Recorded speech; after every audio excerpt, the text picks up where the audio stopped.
Assalamualaikum warahmatullahi wabarakatuh.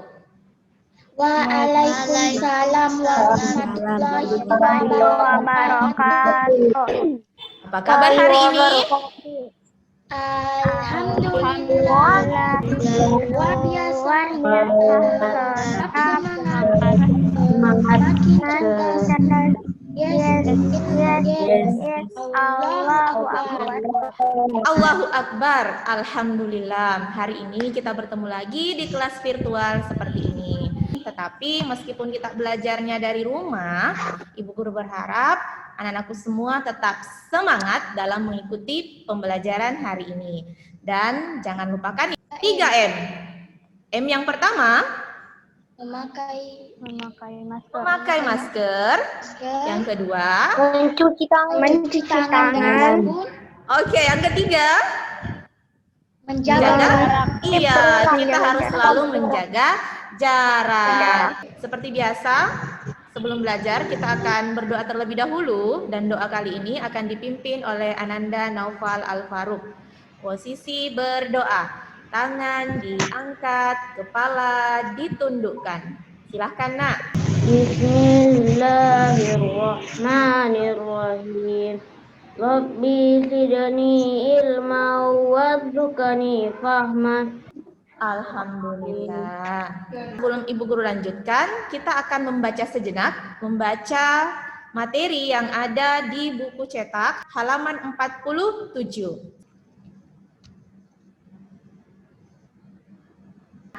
Kita sudah membaca sejenak. Selanjutnya kita akan menyanyikan satu lagu nasional.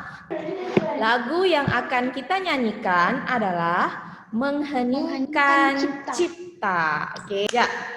Jadi itu tadi lagu yang berjudul Mengheningkan Cipta yang biasa kita nyanyikan setiap hari Senin jika kita melaksanakan upacara bendera.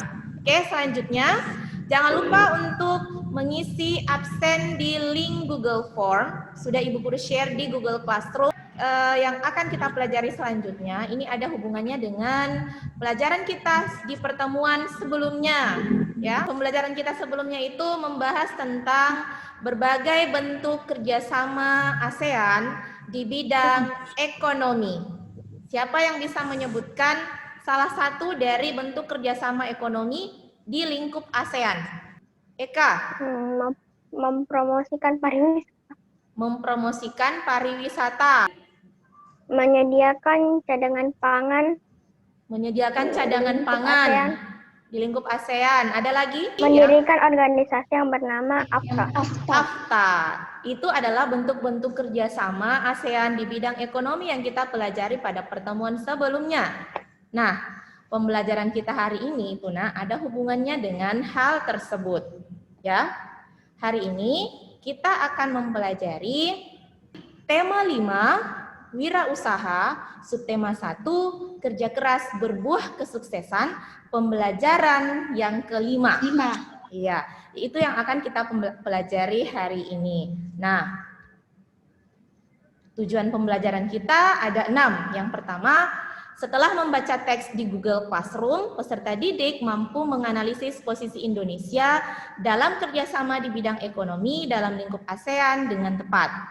Setelah membaca teks di Google Classroom, peserta didik mampu menganalisis peran Indonesia dalam kerjasama di bidang ekonomi dalam lingkup ASEAN dengan tepat. Yang ketiga, melalui informasi yang ditemukan, peserta didik mampu menyajikan hasil analisis tentang posisi dan peran Indonesia dalam kerjasama di bidang ekonomi dalam lingkup ASEAN dengan tepat. Yang keempat, melalui gambar, peserta didik mampu menemukan ciri-ciri reklame berupa logo dengan tepat.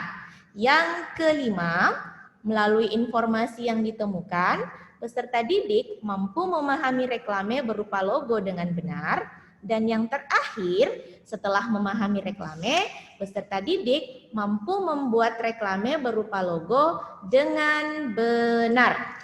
Oke. Selanjutnya, sebelum Ibu Guru membahas tentang pelajaran kita hari ini, Ibu Guru akan memberikan sebuah tes awal. Oke.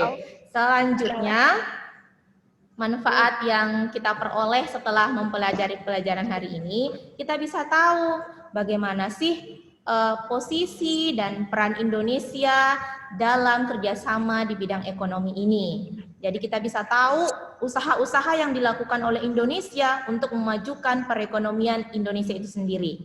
Dan yang kedua, manfaat yang akan kita pelajari adalah kita nanti akan membuat sebuah logo kreasi kalian sendiri. Nanti caranya Ibu Guru akan jelaskan. Kita juga akan berdiskusi dan selama proses diskusi Ibu Guru berharap semuanya aktif berdiskusi sama seperti pembelajaran kita pada Zoom Meet sebelumnya. Kalau perlu lebih aktif lagi. Yang sudah aktif tambah aktif. Yang belum aktif, ayo semangat supaya kita semua aktif berdiskusi. Paham tuh? Fahimna. Nah, coba amati ini gambar apa, Nak? Gambar Ambil. seorang ibu yang membeli. Gambar seorang ibu yang sedang membeli. Terjadinya transaksi. Terjadinya transaksi. Jual beli. Oke, terjadinya transaksi jual beli. Ada lagi, Nak? Di sini yang kalian lihat ada transaksi jual beli. Berarti ada pembeli atau konsumen. Oke, good. Selanjutnya, yang ini yang Ibu Guru tunjuk ini berarti sebagai penjualnya. Ada penjual, ada pembeli. Jadilah transaksi jual beli. Oke, good. Nah, kegiatan ini biasanya disebut kegiatan Ekonomi. Oke, ini adalah kegiatan ekonomi. Jadi, kegiatan ekonomi itu tidak hanya dilakukan oleh orang yang satu ke orang yang lain. Tetapi kegiatan ekonomi juga bisa dilakukan oleh sebuah negara seperti Indonesia. Indonesia melakukan berbagai macam bentuk kegiatan ekonomi dalam upaya ini ya meningkatkan perekonomian Indonesia, meningkatkan perekonomian masyarakatnya. Kegiatan ekonomi atau kerjasama ekonomi yang dilakukan oleh Indonesia dengan negara-negara lain, kita sudah bahas tadi ya di awal. Kita akan membahas satu bentuk kerjasama Indonesia dengan negara-negara lain di ASEAN dalam dalam sebuah teksnya berjudul, AFTA, ASEAN Free Trade Area. Sekarang Ibu Guru akan meminta satu orang untuk membacakan teks ini.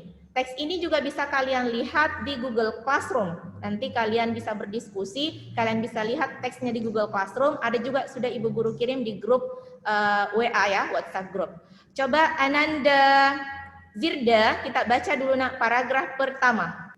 AFTA adalah singkatan dari ASEAN Free Trade Area, yakni wujud dari kesepakatan negara-negara ASEAN yang tergabung untuk membentuk suatu kawasan yang bebas perdagangan. Keberadaan AFTA juga dapat mendorong Indonesia untuk melakukan pengelolaan tempat wisata yang terorganisir dengan baik. Hal ini dapat menarik banyak turis asing untuk datang ke Indonesia sehingga menciptakan sumber devisa atau pendapatan negara dari sektor pariwisata. Masya Allah, Alhamdulillah, lancar cara membacanya. Nah, teks inilah yang akan kita diskusikan di dalam kelompok WA nanti ya, di grup WA masing-masing. Nah, apa sih yang akan kita diskusikan? Nah, ada 3 pertanyaan. Apa yang kamu ketahui tentang ASEAN Free Trade Area atau AFTA? Nomor 2, bagaimana posisi dan peran Indonesia dalam ASEAN Free Trade Area ini? Jadi ada 2 pertanyaan ya. Jadi cari dulu posisinya Indonesia, sebagai apakah dia di AFTA ini? Yang kedua, apa saja sih peran Indonesia dalam organisasi ini? Dan yang ketiga, bagaimana pengaruh ASEAN Free Trade Area terhadap pertumbuhan ekonomi di Indonesia? Nah, di sini kalian akan menjelaskannya. Jawaban dari 3 pertanyaan ini dapat kalian lihat pada teks yang tadi, atau bisa juga kalian menambah dengan mencari informasi dari sumber lain. Kelompoknya masih sama ya seperti sebelumnya. Ada 3 pertanyaan yang akan kalian diskusikan secara bersama-sama. Oke, silakan berdiskusi, Nak.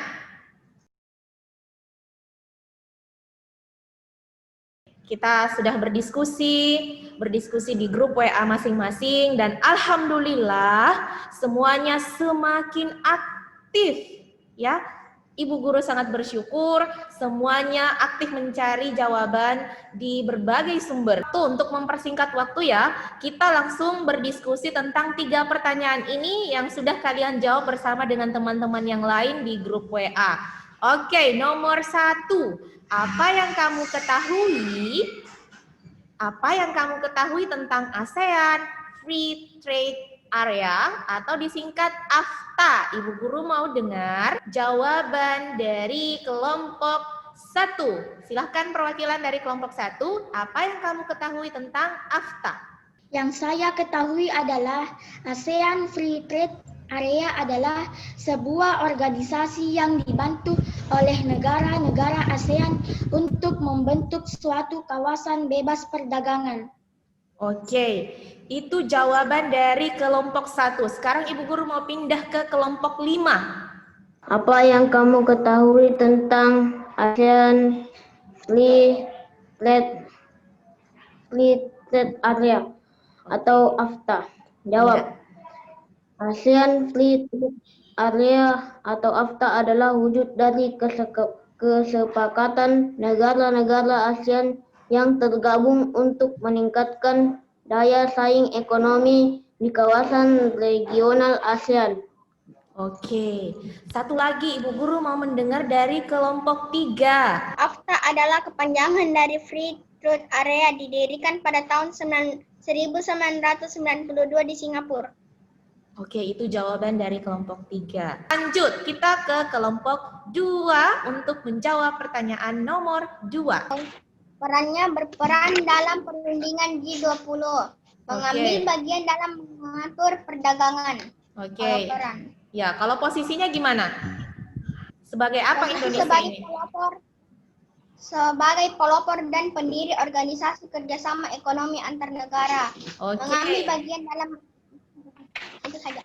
Oh ya, jadi salah satu posisi Indonesia dalam organisasi ini menurut Ananda Khaira itu sebagai pelopor dan pendiri organisasi AFTA. Nah, Indonesia kalau posisinya ya, posisi Indonesia dalam ASEAN Free Trade Area seperti jawaban Ananda Khaira, sebagai pendiri dan pelopor organisasi ASEAN Free Trade Area. Jadi Indonesia adalah salah satu negara yang menjadi pendiri organisasi ini.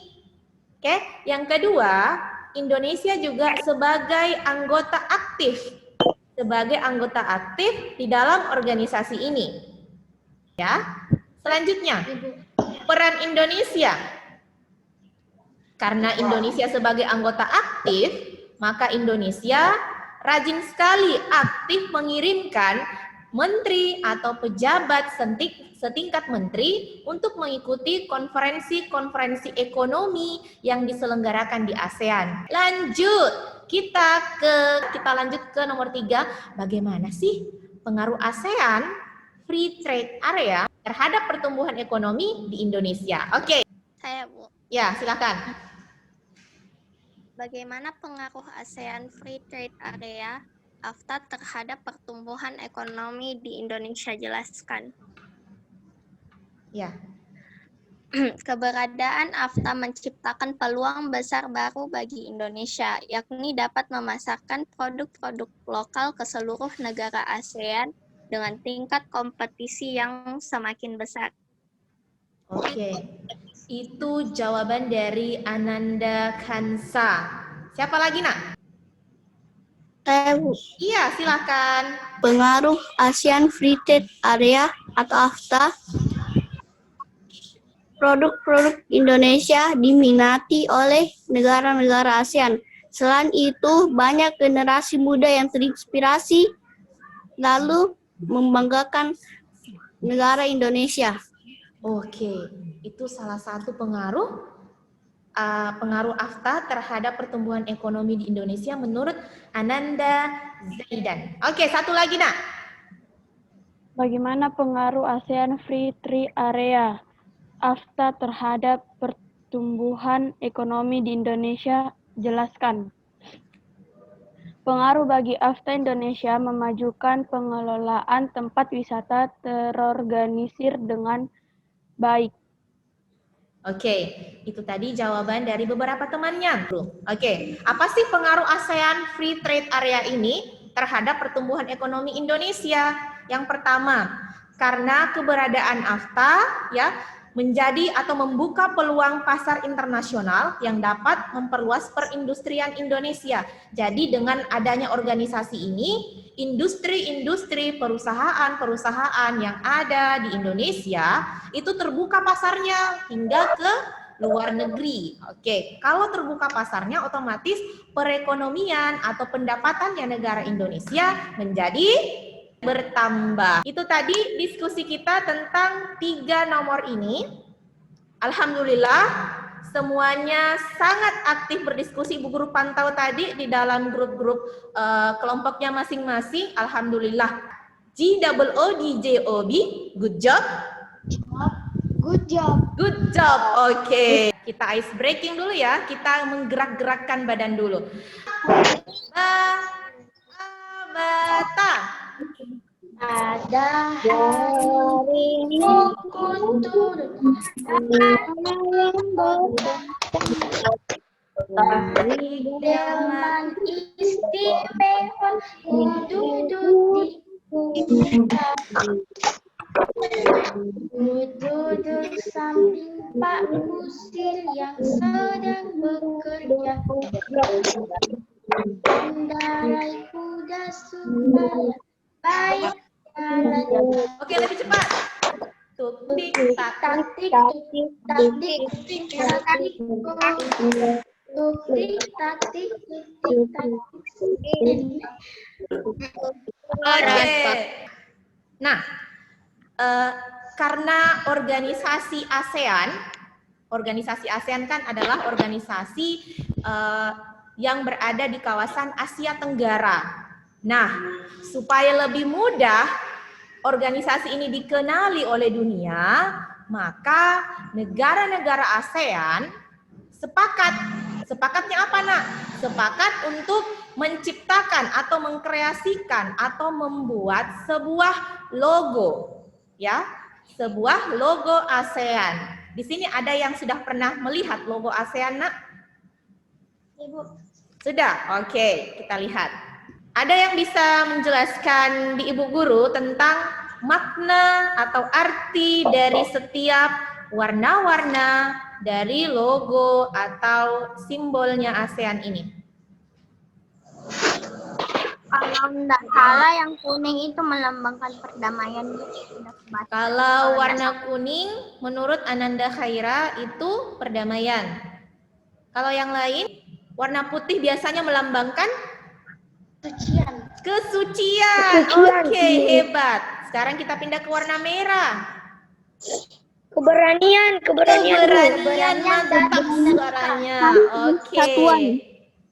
Selanjutnya, warna biru ini, warna biru ada di pinggir sama yang di tulisan ASEAN ini maksudnya apa? Ini melambangkan perdamaian. Jadi bukan warna kuning yang perdamaian, tetapi warna biru. Biru. Iya, kalau warna kuning ini melambangkan sebuah kemakmuran. Oke, good, Ananda Eka. Iya, ini adalah logo ASEAN, ya. Setiap lambang, setiap gambar, setiap simbol, setiap kata dan bahkan setiap warna itu memiliki arti. Nah, dari yang kita amati ini nak, kita akan mencari tahu apa sih ciri-ciri dari logo. Tapi sebelum Ibu Guru melanjutkan untuk mengarahkan kalian mencari tahu tentang ciri-ciri logo, siapa yang bisa menyebutkan arti logo itu sendiri? Logo itu apa nak? Saya, Bu. Ya, silakan. Adalah tanda, lambang, ataupun simbol yang mengandung makna dan digunakan sebagai identitas sebuah organisasi, perusahaan, atau individu agar mudah diingat oleh orang lain. Oke, itu adalah pengertian logo. Jadi logo adalah simbol atau tanda yang memiliki makna. Ya, yang memiliki makna dan logo ini digunakan sebagai identitas sebagai pengenal ya sebuah organisasi, sebuah perusahaan agar mudah diingat oleh orang lain seperti logo ini, Nak. Oke, selanjutnya kita akan mendiskusikan tentang apa saja sih ciri-ciri logo itu sendiri. Tidak meniru logo Logo lain. lain. Tidak meniru logo lain. Gambarnya cocok dengan isi lembaga. Jadi itu tadi banyak ya ciri-ciri logo yang kalian sebutkan, alhamdulillah. Selain logo yang Ibu Guru tampilkan tadi, masih banyak loh logo yang lain. Nah, yang pertama, ini logo apa, Nak? Departemen Pendidikan dan Kebudayaan. Oke, ini adalah logo Departemen Pendidikan dan Kebudayaan. Iya, Kementerian Pendidikan dan Kebudayaan. Ya. Selanjutnya, yang kedua, pasti tahu semua ini. Ini logo apa ya, Nak ya? Logo KFC. Oke. Logo KFC. Logo KFC. Ini logo, Ma? Ini logo makanan. Logo yang ketiga. Logo apakah ini? Logo Shopee. Selanjutnya, nah, ini adalah cara untuk membuat logo. Ada 4 langkahnya. Pilih tema yang kamu inginkan, misalnya tentang persahabatan, kebersihan sekolah, kelompok pecinta lingkungan, kelompok pecinta seni, dan lain-lain. Oke, itu nomor 2. Buat simbol atau gambar yang mewakili tema. Tulis kata atau kalimat yang mewakili tema. 4. Tulis arti dari simbol, gambar dan warna dari logo. Oke, nah itu tadi pembelajaran kita hari ini. Selanjutnya silahkan, Nak, ajukan pertanyaan tentang materi yang belum kita pahami. Iya, baik. Kalau sudah tidak ada yang bertanya, siapa yang bisa menyampaikannya kepada teman-teman yang lain tentang kesimpulan atas materi yang kita pelajari hari ini? Selanjutnya, sebelum Ibu Guru mengakhiri pembelajaran, Ibu Guru mau memberikan evaluasi terhadap diskusi kalian yang kalian gunakan tadi. Alhamdulillah sudah berjalan dengan baik, sudah berjalan dengan semestinya, semuanya sudah aktif. Cuman ada beberapa temannya yang masih kurang aktif. Ya, jadi nanti tugas tak adalah membuat sebuah logo, ya, membuat sebuah logo. Logonya disesuaikan dengan tema yang kalian pilih. Paham tum? Oke. Hasil kerjata nanti bisa dikirim ke Google Classroom 6A atau di WhatsApp, ya, WA-nya Ibu Guru kita kirim. Oke. Dan nanti juga Ibu Guru akan memberikan link Google Form yang berisi tes soal evaluasi tentang pembelajaran kita hari ini. Akan kita pelajari di pertemuan selanjutnya adalah tema 5, tema 1, tema 5, subtema 1, pembelajaran 6. Ya. Sebelum pembelajaran kita akhiri, seperti biasa kita akan berdoa agar materi yang kita pelajari hari ini dapat diserap semua ilmunya. Insya Allah, amin. Posisi berdoa, tangan diangkat, kepala ditundukkan. Silahkan, Nak, pimpin doa untuk teman-temannya.